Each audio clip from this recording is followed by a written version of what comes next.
Auzubillahi minasyaitonirrajim. Bismillahirrahmanirrahim.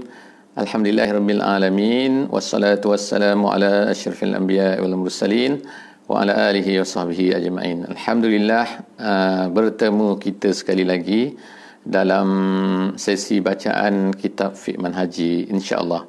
Jadi dalam sesi kita pada kali ini, insya-Allah kita akan membaca tentang tempoh haid. Tempoh haid. Kita berada lagi dalam perbincangan tentang mandi dan juga perkara-perkara yang mewajibkan mandi, dan juga apakah perkara-perkara yang tidak boleh dilakukan oleh orang-orang yang berjanabah. Dan juga insya-Allah kita akan baca pada hari ini juga insya-Allah tentang tempoh masa haid dan juga perkara-perkara yang tidak boleh dilakukan oleh orang yang dalam keadaan haid dan juga nifas, insya-Allah.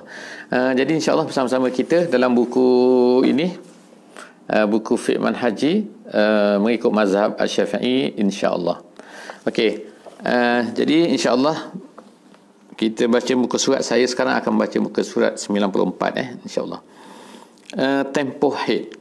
Ia terdiri daripada tiga, iaitu tempoh haid ni ada tiga jenis maksud dia, iaitu tempoh paling pendek ataupun dalam Arab dipanggil dunia. Dunia tu artinya ialah pendek, dunia ni dalam bahasa Arab. Dan juga tempoh yang paling panjang tu yang kedua, kuswa dipanggil. Dan juga tempoh yang ghalib. Tempoh ghalib ni ialah artinya tempoh kebiasaan, iaitu yang menjadi kebiasaan pada kebanyakan perempuan. Tapi maknanya sekarang ni kita semua, perempuan ke lelaki ke, sebagaimana yang saya sebutkan semalam, bahawa kena fahamlah haid ni ialah ada tiga keadaan.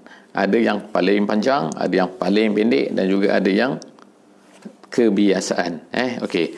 Jadi kita akan tengok. Jadi sebagaimana saya sebut dalam sesi sebelum daripada ni, iaitu isu ini, iaitu isu tentang berapa panjang, berapa pendek dan sebagainya ni, sebenarnya adalah berdasarkan kepada ijtihad yang dibuat oleh Imam Asy-Syafi'i, dan ada sedikit perubahan dalam ijtihad beliau, iaitu apabila beliau ni telah berpindah daripada, kalau kita tahu semua kan, Imam Syafi'i ni tinggal di 4 tempat yang besar lah, dari segi pindah-pindahnya tu kan. Yang pertama sekali, beliau ni telah berpindah, asalnya adalah daripada Palestin, iaitu daripada Gaza. Kemudian selepas daripada tu, itu masa kecil, mak dia bawa dia dalam keadaan yatim, kemudian dia pergi ke Mekah, dan dia dibesarkan di Mekah, dia belajar di Mekah tu. Kemudian dia berpindah lagi ke Madinah, dan kemudian belajar dengan Imam Malik, dan kemudian selepas daripada tu berpindah ke Yaman, kemudian pergi ke Baghdad, dan kemudian last sekali ialah beliau telah pergi ke Mesir, dan beliau telah meninggal di Mesir lah. Sekarang ni kubur beliau tu ada di negeri Mesir. Nama tempat kuburnya itulah Imam Asy-Syafi'i. Nama tempat tu ialah Imam Asy-Syafi'i, nama tempat tu. Jadi di tempat tu ada satu masjid besar. Dalam masjid tu ada kubur Imam Asy-Syafi'i. Yang penting kat sini ialah Imam Syafi'i bila dia berpindah-pindah ni, jadi Imam Syafi'i mempunyai dua pendapat yang besar lah kan, ataupun dibahagikan pendapat Imam Syafi'i sendiri. Bukan pendapat ulama-ulama dalam mazhab Syafi'i, tapi ini adalah pendapat Imam Syafi'i sendiri. Jadi Imam Syafi'i yang pertama sekali ialah semasa beliau berada di Baghdad. Jadi dia ada 4 orang anak murid dia yang besar, dan dia telah mengeluarkan fatwa-fatwanya, pendapat-pendapat dia, dan fatwa-fatwa ini dinamakan sebagai Qaul Qadim. Qadim tu artinya lama. Kemudian selepas daripada itu, beliau ni berhijrah pula, dan berada di Mesir, dan mengajar di masjid yang saya sebutkan sekarang ni, iaitu masjid di tempat di mana beliau meninggal tu. Jadi itulah tempat beliau mengajar, dan pendapat-pendapat itu ada beberapa perkara. Taklah semua benda kan, takkan semua benda berubah kan, tapi maknanya ada pendapat-pendapat Imam Syafi'i ini yang telah berubah daripada apa yang dia keluarkan semasa di Baghdad. Jadi yang di sana tu nama dia Qaul Qadim. Yang last ni, yang semasa di Mesir ni, nama dia ialah Qaul Jadid. Jadid tu artinya baru. Jadi dia artinya kat sini ada dua pendapat lah daripada Imam Syafi'i sendiri. Dan di sini di Mesir ni ada 4 orang juga, 4 orang ulama besar yang menjadi sahabat kepada Imam Syafi'i, ataupun kata murid tetap lah. Hak ikut seumur dia. Jadi yang selalu mengikut Imam Syafi'i dan menuliskan dan meriwayatkan pendapat Syafi'i, dan dituliskanlah buku Al-Um tu. Jadi semua pendapat di sini di mana? Di Mesir tu dinamakan sebagai Qaul Jadid Imam Syafi'i. So, apa yang kita nak cerita kat sini ialah perbezaan pendapat Imam Syafi'i dalam isu ni. Di antaranya ialah dalam isu muddah ni, iaitu tempoh masa haid. Paling panjang berapa lama, kemudian dalam pendek sekali berapa lama, kemudian yang kebiasaannya berapa lama. Ini adalah pendapat-pendapat yang dikeluarkan oleh Imam Asy-Syafi'i. Tetapi sebenarnya untuk kaul qadim dan juga untuk kaul jadid ini, mungkin kita kata mestilah yang pendapat yang jadid ini lebih strong kan daripada pendapat yang lama. Sebenarnya tidak juga.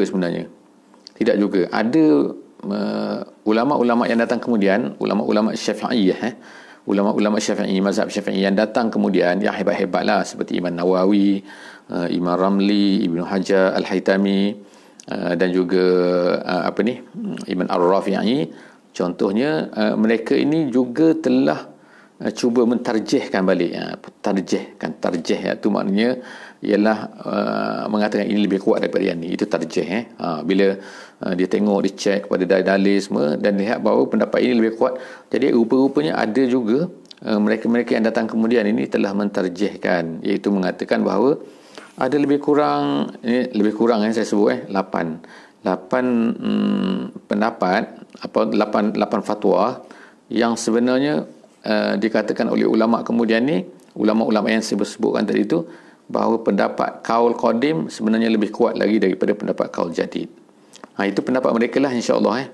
Jadi masalah kita pula macam mana? Kita ni ialah, biasanya kita sekarang ni ialah kita tak ambil direct lah daripada apa yang daripada Imam Asy-Syafi'i itu, iaitu buku Imam Asy-Syafi'i yang paling itu Al-Um lah, Al-Um, Al-Ibu. Tapi kita biasanya akan ambil daripada pendapat-pendapat yang dikeluarkan oleh ulama-ulama kemudian yang saya sebutkan tadi, seperti Imam Nawawi, Imam Rafi'i, Imam Ramli, Ibnu Hajar. Itu pendapat 4 orang ulama besar dalam mazhab Syafi'i yang datang selepas daripada Imam Asy-Syafi'i. Datang tu sebenarnya tak adalah dekat, bukannya maknanya Imam Syafi'i meninggal tu datang, bukan. Tapi majoriti mereka tu adalah datang biasanya ialah 400 tahun. 400 tahun selepas daripada Imam Syafi'i itu meninggal. Seperti Imam Nawawi datang selepas lebih kurang 400 tahun selepas daripada Imam Nawawi meninggal. Maknanya jarak masanya agak jauh juga. Dan di tengah-tengah tu ramai lagi lah ulama-ulama besar dalam mazhab Asy-Syafi'i. Jadi saya tak nak cerita hari ni pendapat Syafi'i, tapi nak ceritanya ialah sebab dia ada kaitan dengan dengan masalah haid ni kan. Jadi sebenarnya masalah haid, tempoh haid ni juga adalah tempoh yang ada banyak pendapat ulama dalam isu ini. Pendapat berbeza berdasarkan kepada keadaan. Jadi dalam mazhab Syafi'i, kita baca dalam mazhab Syafi'i yang tu kita ikut sekarang sebab kita tahu kita ni kan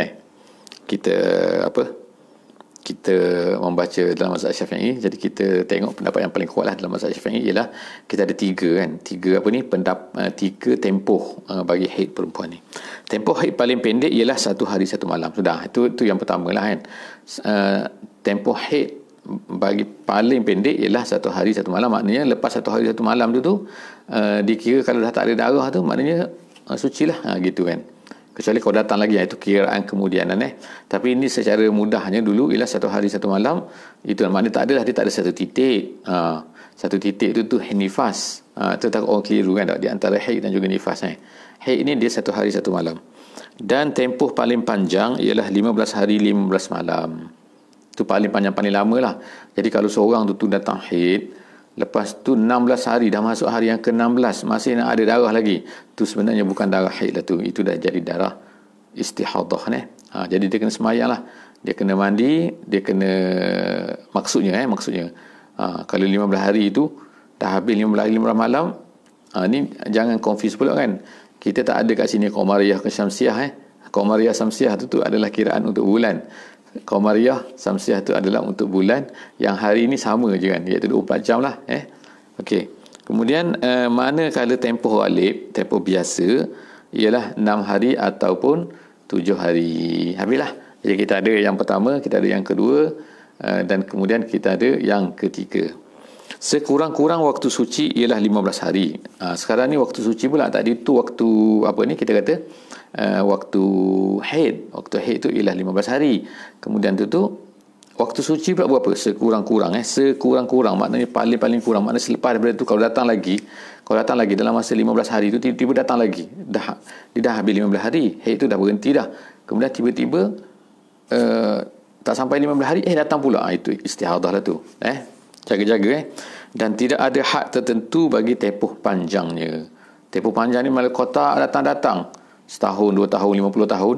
Kalau tak datang haid itu memang boleh jadi dia boleh jadi. Hukum dia memang begitu iaitu boleh berlaku haid tempoh suci dia tu ialah lebih daripada 15 hari 15 malam. Tapi paling minimum mesti 15 hari 15 malam. Ini kerana kadang-kadang seorang perempuan tidak didatangi haid dalam tempoh setahun atau 2 tahun, bahkan beberapa tahun. Dia kata, jadi ada haid perempuan macam tu. Ada yang tak datang haid langsung. So boleh jadi. Jangan dia kata itu penyakit pula kan.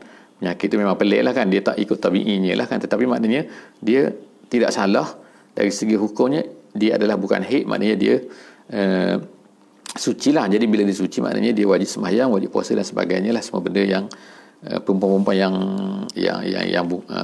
yang tidak haid itu wajib ke atasnya.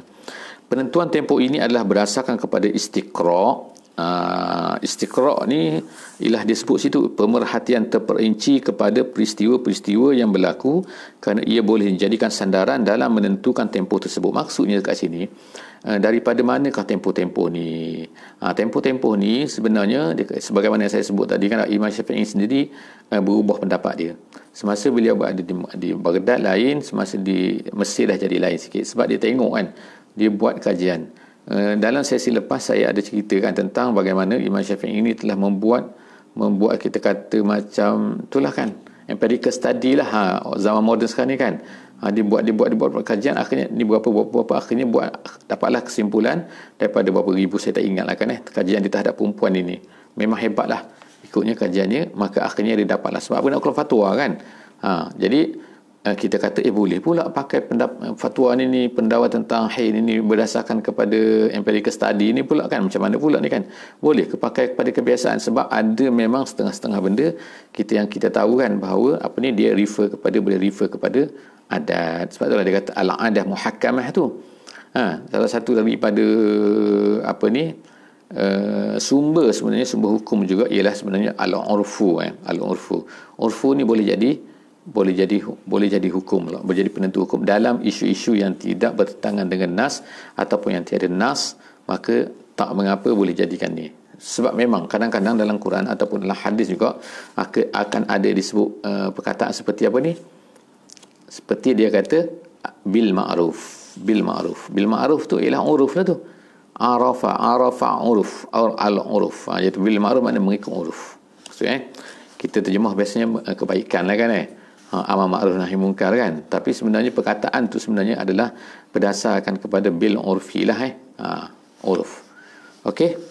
Apabila seorang perempuan melihat darah yang keluar itu kurang daripada tempoh haid paling pendek, kurang daripada sehari semalam atau melebihi dari tempoh haid paling panjang 15 hari 15 malam, maka darah tersebut dianggap sebagai darah istihadah, bukannya darah haid. Istihadah tu artinya darah penyakit.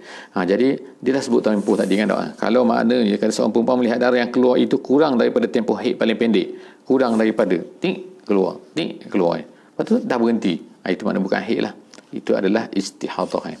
Jadi macam mana pula kalau kita salah kan? Kita ingat haid. Tapi tengok rupanya istihadah. Jadi mudah saja. Iaitu kita kira lah kan Kita kira kalau yang terlebih itu kan. Ataupun kita tak semayang, maka qada saja semayang tu. Tak salah insyaAllah Tak salah Sebab bukan kehendak kita. Kan? Begitu jugalah kan, kalau contohnya kalau perempuan dia kata dah suci belum kan. Jadi dia pun tak semayang tapi rupanya dah suci. Sebab tu ulama sebut diberi kemaafan 1 jam ke satu tempoh satu tu semayang kan. Diberi untuk apa? Untuk tempoh, dipanggil tempoh untuk melihat tu. Tempoh melihat bahawa kan kadang-kadang kan nak cek darah ni kan, adalah perempuan tahulah kot, saya tak nak ceritalah, tapi sebenarnya benda ni adalah kan di dalam hadis-hadis disebut, iaitu menggunakan perca kain. Kalau dululah perca kain, kalau sekarang ni guna kata mbak je lah, mudah sikit kan. Cara untuk cek tu kan, itu perempuan tahulah, lelaki tak perlu tahu. Apabila seorang perempuan melihat darah yang keluar itu kurang daripada tempoh haid, iaitu kurang, keluar dalam 1 jam saja katakan, ataupun melebihi daripada 15 hari 15 malam, sepatutnya 15 hari 15 malam, maka darah itu dianggap sebagai darah penyakit, dia kata. Okey, adalah orang tanya tu kan. Kalau seorang itu period 7 hari dan stop untuk 6 hari, hari ke-14 tu keluar semula darah haid, so 6 hari di tengah-tengah tu perlu diganti puasa ke tak ya ustaz? Maka kalau macam tu, maka apa ni kan, kalau orang tu dah 7 hari kemudian tu dia berhenti, lepas tu dia berhenti, tiba-tiba datang balik lepas daripada tu, maka maknanya darah yang keluar pula tu, itu adalah dianggap sebagai darah haid. Jadi 6 hari di tengah-tengah tu kata 7 ke 6, jadi dah 13 kan. Hari yang ke-14 tu keluar balik, maknanya dia perlu gantilah. Gitu, betul perlu ganti. Itu jawapan kepada yang bertanya lah. Okey. Jadi darah haid dan istihadah boleh dibezakan antara keduanya berasaskan kepada warna dan kekuatannya, kepekatannya, dia kata. Ataupun kalau dalam bahasa Arabnya dikata bilaunihi wasyiddatihi, gitu kan. Nak bezakan. Jadi kalau perempuan tu lebih tahulah kan. Sebab kalau orang tu dah biasa kan, darah haid dia tahu darah haid ni macam ni, kalau darah istihadah ni macam ni. Tapi itu kalau tahulah. Kalau tak tahu, tak mengapa. Tak mengapa, maknanya tak tahu. Kadang-kadang dia keluar pelik kan. Jadi maknanya dia tengok berdasarkan kepada tempoh tadi tu. Jadi kalau dalam tempoh tu, tempoh haid lagi, maknanya keluar darah lagi, maknanya tu dah dikira sebagai haid lah. Gitu kan. Jadi kalau dia, yang tadi soalan tu kan, tiba-tiba dia berhenti, tiba-tiba datang pula lepas betul, maka dia tak semayang, kata kan. Dia tak semayang. Kan lebih minta maaf 16 17 hari kan, tiba-tiba tersalah, dia tak semayang dan sebagainya kan, tiba-tiba pasti itu adalah istihadah, maka dia kena qada lah semayang dia tu kalau dia tak semayang, ataupun puasa dia kalau tak puasa tu, maka dia kena qada. Sebab dia fikir haid kan, rupanya istihadah, jadi dia tak semayang lah. Okey, habis. Jadi kita masuk sekarang ni kepada darah istihadah. Istihadah ni dalam terjemahan kat sini, dalam buku kita ni, dia kata inilah darah penyakit. Darah penyakit. Sekejap ada panggilan sekejap. Setengah minit.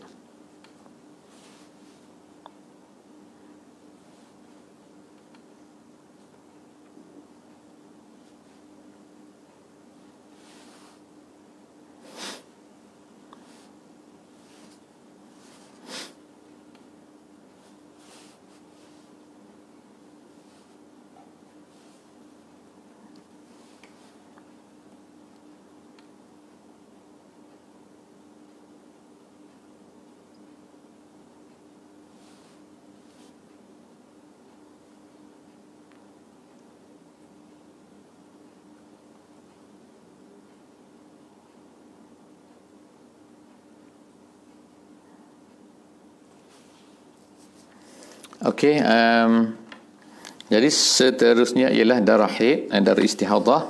Darah istihadah ialah darah yang keluar, saya baca dia sekarang.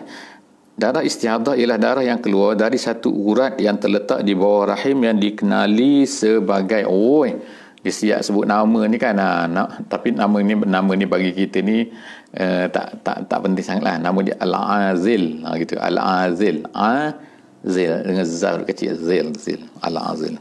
Sebab ni dalam bahasa dalam tulisan Rumi ni kita tak tahu sangat kan eja dia kan.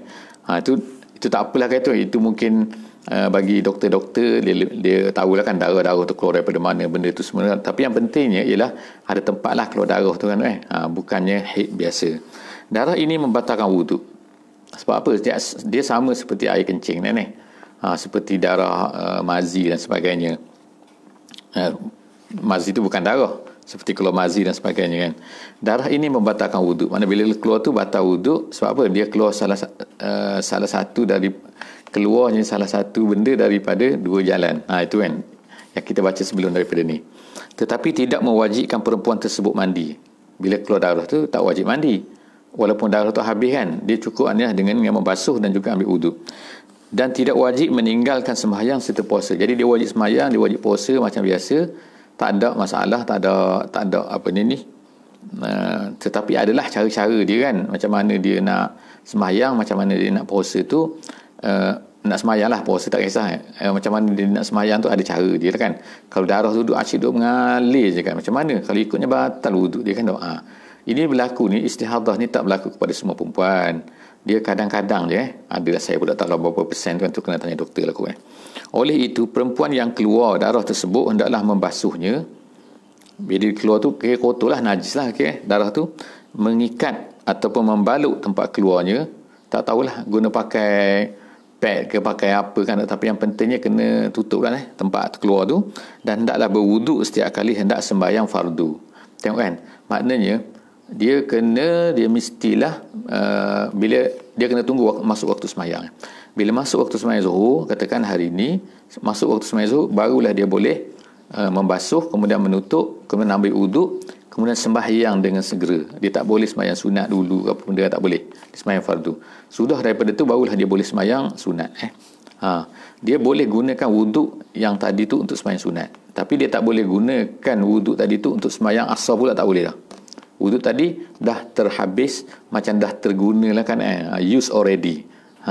By solat zuhur tadi. Jadi untuk dia sembahyang asar, dia tidak boleh use dah. Dia kena tunggu pula buat macam tadi. Iaitu buat macam mana?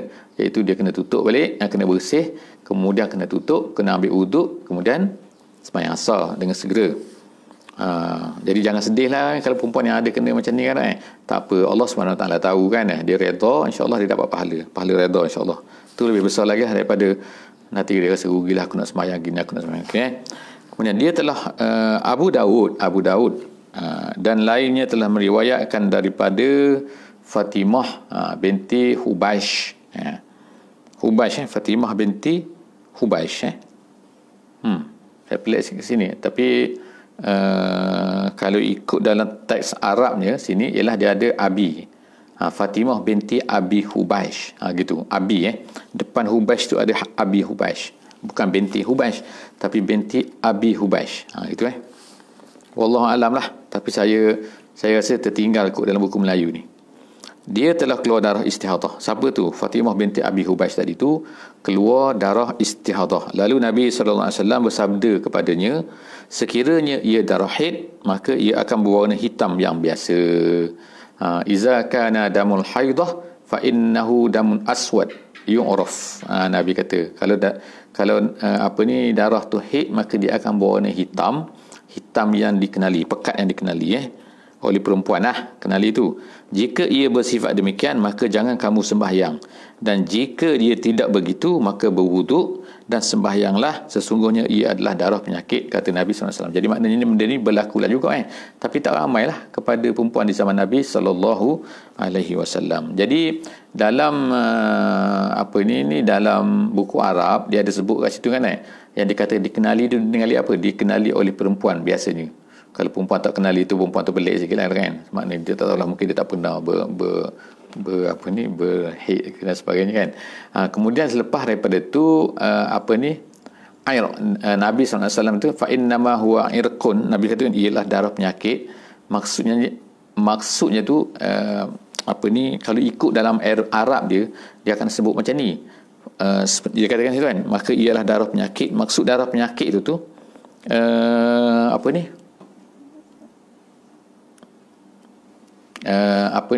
maksud darah penyakit itu ialah darah, dia kata darah yang yanzifu gitu. Irqun ay yanzif fa innama huwa yanzif. Maksudnya sini ialah kalau darah itu dia cara keluar dia tu lain sikit. Itulah maksud dia sini kan. Kalau ikut bukan penyakit, maksudnya darah penyakit kan. Tapi sesungguhnya darah yang keluar tu diketahui oleh perempuan. Iaitu benda darah istihadah tadi tu. Kemudian tu ada satu lagi Nabi SAW kata faiza kanal akhar, Nabi kata kat situ kan, jika sekiranya dan jika tidak bersifat begitu, itu tak apalah, saya rasa tak ada efek sangatlah dari segi bahasa.